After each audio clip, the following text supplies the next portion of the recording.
Good Friday రోజున చూసారండి, ఏడాల్సిన రోజు నేను నవ్వుతూ వాక్యం చెప్తున్నానంటే ఏంటండి ఇది? నవ్వుతూ వాక్యం చెప్పొచ్చా? నేను ఏడుస్తూ చెప్పాలి.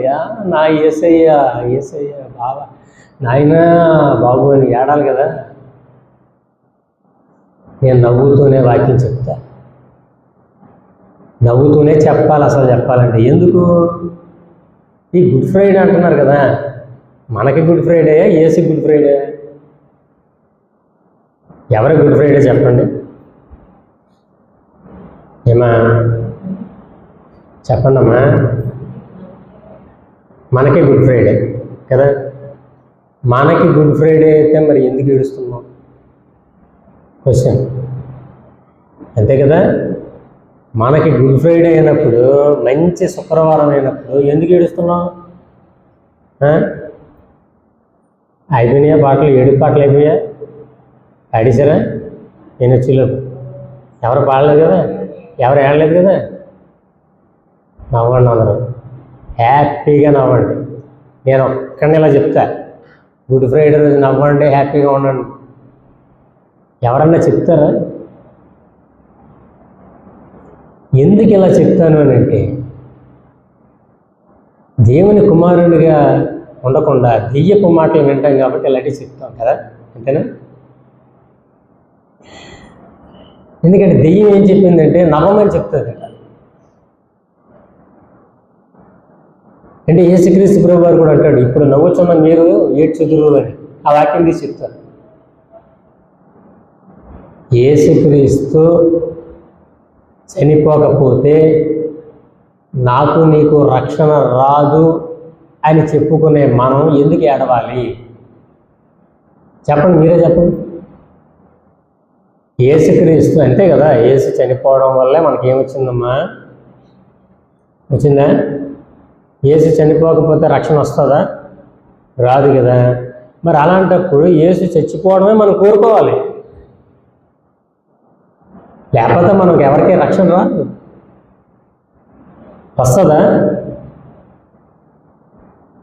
చెప్పండి అమ్మా. వస్తుందా? రాదు కదా. రాదని అంటాం కదా. అన్నప్పుడు యేసు చనిపోతేనే రక్షణ వస్తుంది కాబట్టి మనం చక్కగా ఆనందంగా యేసుక్రీస్తుని ఎక్కడ పంపించాలి? వెళ్ళి సిలువెక్కని పంపించాలి. ఎలా వెళ్ళి నువ్వు చచ్చిపోతేనే తప్ప మాకు పరలోక రాజు రాదు యేసుక్రీస్తు. మరి అదేంటండి అలా మాట్లాడతారు? కనీసం యేసుక్రీస్తు ప్రభు అలా బాధపడుతున్నప్పుడు ఏడవా? సిలువెక్కుతున్నప్పుడు ఏడవా? ఆ మాత్రం ఎమోషన్ అవ్వమా? ఆ మాత్రం బాధ కలగదా? కన్నీరు రాదా? అలా అయితే ఒక మాట, యేసుక్రీస్తు కోసం రోజు ఏడవండి. యేసుక్రీస్తు కోసం సంవత్సరంలో ఒక రోజు పెట్టుకుని కదా, అది గుడ్ ఫ్రైడే రోజున యేసు నా కోసం ప్రాణత్యాగం చేశాడని ఒక్కరోజు ఏడుస్తావు ఎందుకు? రోజు ఏడు. రోజు దేనికోసం? మనకు ఖాళీ లేదు, బిజీ. దేనికోసం ఏడుస్తాం రోజు? ప్రభువా బయటికి వెళ్తున్నాను నాయన, నాకు సమస్య ఉంది, ఆ సమస్య తీర్చుకోవాలి, నా సమస్య తీర్చి ప్రభువా. లేకపోతే నా రోగం కుదిర్చి ప్రభువా, నా తాలూకా అప్పు తీర్చి ప్రభువా. లేకపోతే నాకు కడుపు నిండా భోజనం దొరికేలా చెయ్యి ప్రభువా. ఈ సమస్యలు ఇలాంటివన్నీ చెప్పుకోవడానికి రోజు ఏడుస్తూ ఉంటుంటే యేసుక్రీస్తు గురించి ఇంకెందుకు ఏడుస్తాం మనం? అందుకనే ప్రత్యేకంగా డే పెట్టుకొని ఈ డే నాడు ఏడుస్తాం అన్నమాట. దారుణమా? యేసుక్రీస్తు చనిపోయాడు కాబట్టి ఈరోజు లోకమందరూ కూడా బాధపడాలా వద్దా, ఏడవాలా వద్దా అన్న విషయం గురించి మనం ఆలోచిస్తే, లూకాసు వార్త 23వ అధ్యాయంలో 27వ వచనం మనం చదువుదాం. గొప్ప జన సమూహమును ఆయనను గూర్చి రొమ్ము కొట్టుకొనుచు దుఃఖించుచున్న చాలామంది స్త్రీలను ఆయనను వెంబడించిరి. మీ బాధల గురించి ఏడవండి, మీ సమస్యల గురించి ఏడవండి, మీ రోగాల గురించి ఏడవండి, మీ ఇబ్బందుల గురించి ఏడవండి, అది మీ ఇష్టం. ఏడండి, ఎందుకంటే అది మీ అవసరాలు కదా. కాస్త రిలాక్స్ అవుతారు. కానీ ఇక్కడ చూడండి, గొప్ప జనసమూహం, చాలామంది ఉన్నారు అక్కడ, గొప్ప జనసమూహం ఉండరా? ఒక వ్యక్తిని తీసుకుని వెళ్ళి సిలువేసేస్తూ ఉంటుంటే మరి ఉన్నారు.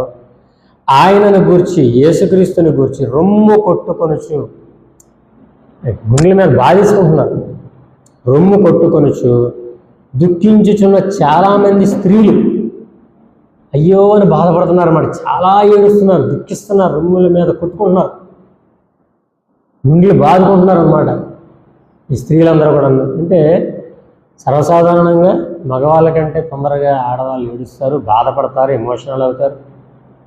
కాబట్టి చాలా బాధపడుతున్నారు యేసుక్రీస్తు గురించి. యేసుక్రీస్తు సిలువ మోసుకుంటూ వెళ్తూ ఉంటుంటే ఆయన వెంబడి వెళ్తున్నారు, ఏడుస్తున్నారు, అయ్యో అయ్యో అని ఆ గుండెల మీద బాదుకుంటున్నారు. అప్పుడు యేసుక్రీస్తు ఏం చేశాడో చూద్దాం. యేసు వారి వైపు తిరిగి, ఎవరి వైపు? ఈ జనసమూహం వైపు, రొమ్ములు కొట్టుకొని లేదా గుండెలు బాదుకొని ఏడ్చుచున్నటువంటి స్త్రీల వైపు తిరిగి, చూడండి, యెరూషలేము కుమార్తెలారా, ముందు వాళ్ళకే అంటున్నాడు. ఏమంటున్నాడు? నా నిమిత్తము ఏడవకుడి. చెప్పాడు కదా, సిల్లిగా ఎందుకు తీసుకుంటున్నారు? నీ సింపతి నా సింపతి యేసుక్రీస్తుకి ఎందుకమ్మా? నీ సింపతి నీ ఇంట్లో వాళ్ళ మీద చూపించుకో, బాగుపడతారు, కలిసి ఉంటారు సంతోషంగా, అంతే కదా. నీ సింపతి నీ స్నేహితుడి మీద చూపించు, కాస్త సహాయం చేస్తావు ఆ వ్యక్తికి. నీ సింపతి నీ అన్న మీదో, నీ తమ్ముడి మీదో, నీ చెల్లి మీదో, నీ బంధువుల మీదో చూపించు, కాస్త నువ్వు హెల్ప్ చేయాలనిపిస్తుంది వాళ్ళకి సహాయం చేస్తావు. నీ వల్ల కాస్త వాళ్ళు సంతోషం పొందుతారు. అలా వాళ్ళ గురించి బాధపడు, వాళ్ళ గురించి ఆలోచించి వాళ్ళ గురించి కాస్త బాధపడు, ఏడుస్తావు. ఎప్పుడు దేనికి ఏడుస్తావు? ఎవడన్నా బాగుపడితే ఏడుస్తావు. నీ అన్న బాగుపడితే నీకు పడదు, నీ తమ్ముడు బాగుపడితే నీకు పడదు, నీ చెల్లి బాగుపడితే నీకు పడదు, లేకపోతే నీ అన్న బాగుపడితే నీకు పడదు. ఏంటిది? దీనికోసమా ఏడ్చేది? కుళ్ళి కుళ్ళి కుళ్ళి కుళ్ళి వాడు బాగుపడుతున్నాడు, వీడు బాగుపడుతున్నాడు, మేము బాగుపడట్లేదు, ఇదే ఏడుపు. అవతల వాడు బాధపడితే నీకు కన్నీరు వచ్చేలా అప్పుడు ఏడు, లేదా దేవుడి దగ్గర ఏడు. వాళ్ళు బాగోవాలి, వీళ్ళు బాగోవాలని ఏడు. అలాంటి ఏడుపులు లేవు. కానీ పెద్ద పరిశుద్ధుల్లాగా, పవిత్రుల్లాగా, నీతిమంతుల్లాగా యేసుక్రీస్తు సన్నిధికి వచ్చాను, యేసుక్రీస్తు బాధపడుతున్నాడు, యేసుక్రీస్తునేమో కొట్టేశారు, దారుణంగా ఉమ్మేశారు, గద్దించారు, ఇవి చేశారు, అది చేశారు, హింసలు పెట్టారు. మళ్ళీ అదే యేసుక్రీస్తుని రోజు హింస పెడుతూనే ఉంటారు చేసే పనుల వల్ల. ఆ యేసుని నమ్మేమని చెప్పుకోండి. అందుకే ఇలాంటి వాళ్ళు కాబట్టి యేసుక్రీస్తు ఏమన్నాడు? చిచి, మీరు నా గురించి ఏడకండి, మీ ఏడుస్తుంటే నాకు చిరాకు వస్తుంది అన్నాడు. చెప్పాడు, ఏడవకండి. మీరు ఆలోచించండి ఒకసారి. ఏడవద్దు అసలు, ఇది ఆజ్ఞ. అమ్మలారా నా కోసం ఏడవకండి అన్నాడు. అంటే ఏం చేయాలి? మీరు ఏం చేయాలి? ఏడుస్తారు? ఇప్పుడు ఏడుస్తారా? అస్సలు ఆలోచన రాకూడదు చర్చిలో. చూడండి, ఏడుపుల మయం, గోళ్ళమయం, ఎంత సింపతియో యేసుప్రభు మీద. అసలు లోకరక్షకుడు, లోకాన్ని పాలించేవాడు, దేవుడు అని చెప్తున్నారు కదా. మరి ఆ వ్యక్తి గురించి, ఆయన గురించి నువ్వు ఎందుకు ఏడవాలి? ఏడాలన్నా ఏడిపించాలన్నా ఆయన చేతుల్లో ఉందమ్మా. నీ ఏడుపు నవ్వు ఆయన చేతుల్లో ఉంది. ఆయన గురించి నువ్వు ఏడవడం ఎందుకు? అన్నీ ఆయన చేతుల్లో ఉన్నాయి కాబట్టి ఆయనే చేసుకుంటున్నాడు సమస్తం.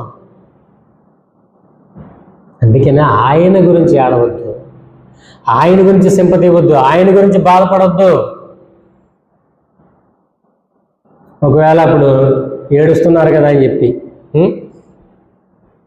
సరేనమ్మా మీరు అంత ఏడుస్తున్నారు కదా, నేను సిలువ ఎక్కనులేండి అని వెనక్కి తిరిగి వెళ్ళిపోయాడు అనుకోండి. అప్పుడు ఏం చేస్తారు?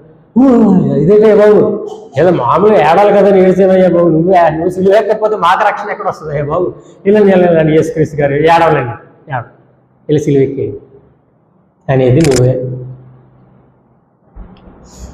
రెండు నాలుకల తత్వం, ఓసరవిల్లి తత్వం. ఇలాంటి రెండు మనసులతో ఉన్న ఈ మనుషులు నీతిమంతులు, గొప్పవాళ్ళు. వీళ్ళు యేసుక్రీస్తు దగ్గర సింపతి, యేసు గురించి బాధపడతారు, యేసునేమో ప్రేమించేవాళ్ళు, యేసుక్రీస్తుని గౌరవించేవాళ్ళు, గణపరిచేవాళ్ళ. నా నిమిత్తము చదవండి, నా నిమిత్తము ఏడవకుడి. మరి ఎవరి నిమిత్తం ఏడవాలి అని అనుకుంటే దాని గురించి చెప్తున్నారు. మీ నిమిత్తం ఏడవండి. మీ గురించి ముందు ఏడ్చుకుంటారా మీరు? మీ గురించి ముందు ఏడండి.